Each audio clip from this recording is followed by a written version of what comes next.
Skill cannot be imparted. You don't lay hands on someone and say, now be a pilot. Go and fly.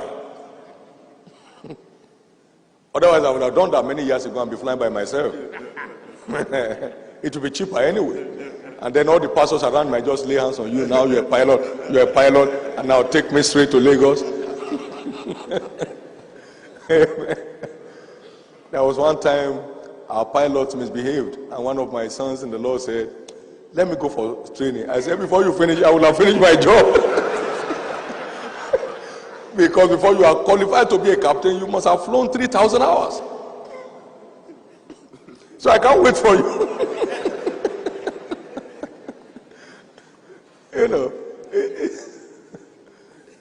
that's why we have very low key leadership rating among many. It is not an endowment, it's an accomplishment. It is not in the title we wear, it's in the values we carry and add in our field.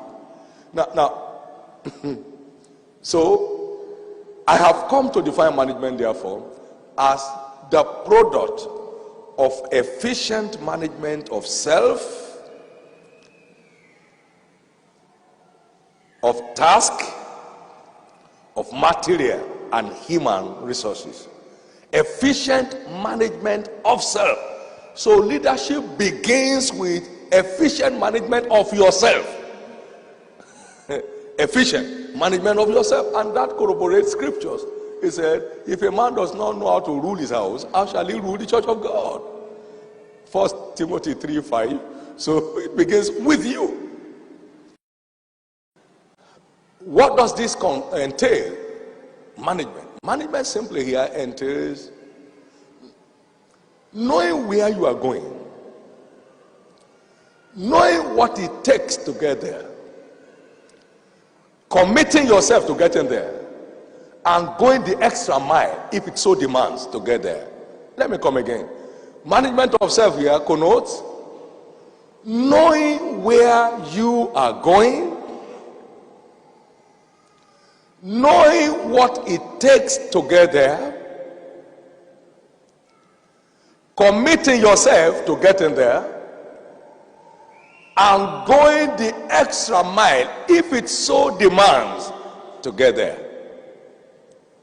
Management of self.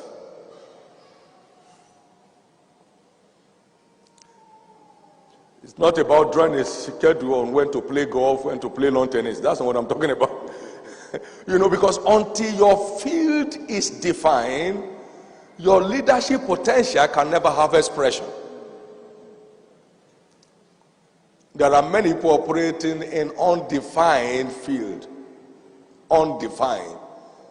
They are this now, next week they have jumped to that, the other week they have moved to this, and so they are jack of all trades.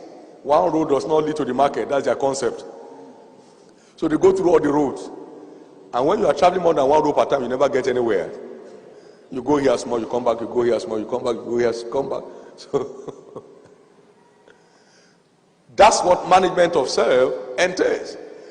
First, a discovery of your field, which is a task on its own. How many agree with that?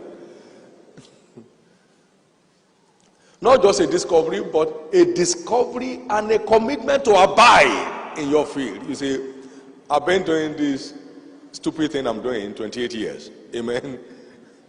And that's the only thing I've been doing 28 years. Nothing else has had any attraction to me.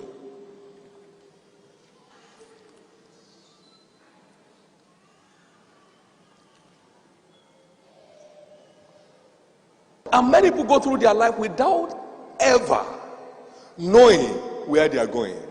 They are just going every waking morning to another job, and the following day another job, another advert, another job, and they go jobbing and jobbing and jobbing and arriving nowhere.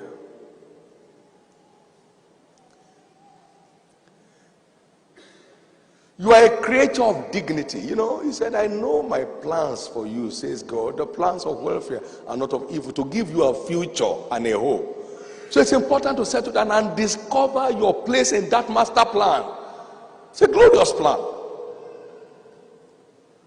Jeremiah 29:11. It's a glorious plan. It's a glorious plan. To discover it and abide in it takes a lot of discipline. Takes what? A lot of discipline. To discover it and abide in there takes a lot of discipline.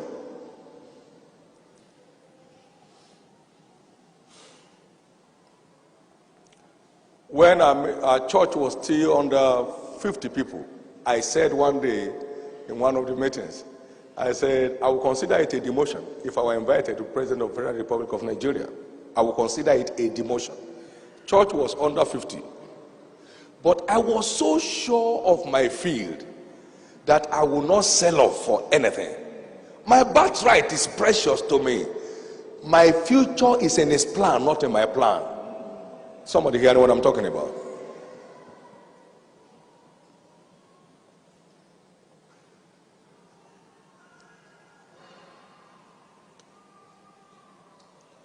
Today I've had the privilege of presidents of nations knocking on my door for attention, not for arrest.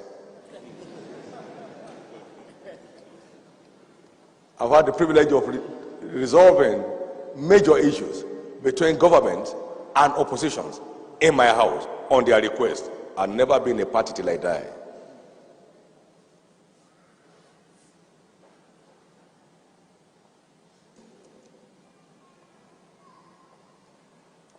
It's so important for each one of us to know you are not a creature of chance. You are a creature of destiny. There is something about your life that is awaiting your discovery. You need to know where you belong and abide there. Then knowing what it takes to get there is a greater task. Come on, say greater task. Knowing what it takes to get there is a greater task. Many know where they are going, but they don't know what it takes to get there. So they are always on the same spot because they don't know what it takes to get there.